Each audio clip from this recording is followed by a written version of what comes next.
Hello बच्चों, चलिए प्रश्न को देखते हैं। प्रश्न दिया गया है लघुत्तम समापवर्तीय अर्थात दो संख्याएं हैं 252 और 594, जिनका लघुत्तम समापवर्तक हमें दिया गया है 8316 है। हमें ज्ञात करना है महत्तम समापवर्तक 252 और 594 का। प्रश्न को हल करने से पहले जो प्रश्न की मुख्य अवधारणा है उस पर विचार करते हैं। तो इस प्रश्न के लिए जो मुख्य अवधारणा है वह हो जाएगी महत्तम समापवर्तक, अर्थात इसको लिख सकते हैं हम मैं सैप।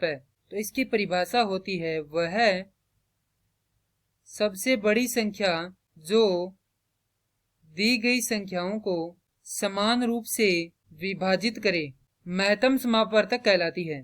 तो संख्या दी गई है 252 और 594।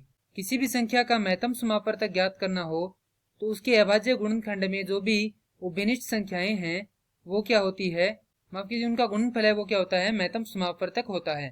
तो यहाँ पर सबसे पहले इन दोनों का जो अभाज्य गुणनखंड है वह ज्ञात कर लेते हैं। तो यहाँ पर सबसे पहले 252, तो सबसे छोटी अभाज्य संख्या होती है 2, उसका 252 में भाग जा रहा है और हमारे पास प्राप्त होगा यहाँ पर 126। फिर से 2 का भाग जा रहा है तो हमारे पास आएगा यहाँ से 63। अब यदि हम देखें तो यहाँ पर 2 का भाग नहीं जा रहा है तो उसके बाद किसका भाग जाएगा, 3 का। तो 3 का इसमें भाग जा रहा है तो यहाँ पर हमारे पास आएगा 21। इसमें फिर से 3 का भाग जा रहा है तो हमारे पास आएगा 7। फिर इसमें भाग जा रहा है 7 का तो यहाँ पर आएगा 1। तो यहाँ से इसको लिख सकते हैं 2 गुना 2 गुना 3 गुना 3 गुना 7। अब हम ज्ञात करेंगे 594 का। तो संख्या है 594, इसमें किसका भाग जाता है, 2 का भाग जाता है तो यहाँ पे लिखेंगे 2। तो हमारे पास आएगा 297। इसमें 2 का भाग नहीं जाता है तो यहाँ पर जाएगा 3 का भाग, हमें प्राप्त होगा 99। फिर से 3 का भाग जाएगा तो यहाँ पर आएगा 33। फिर से 3 का भाग जाएगा तो यहाँ पर आएगा 11। फिर से 11 का भाग जाएगा तो आएगा 1।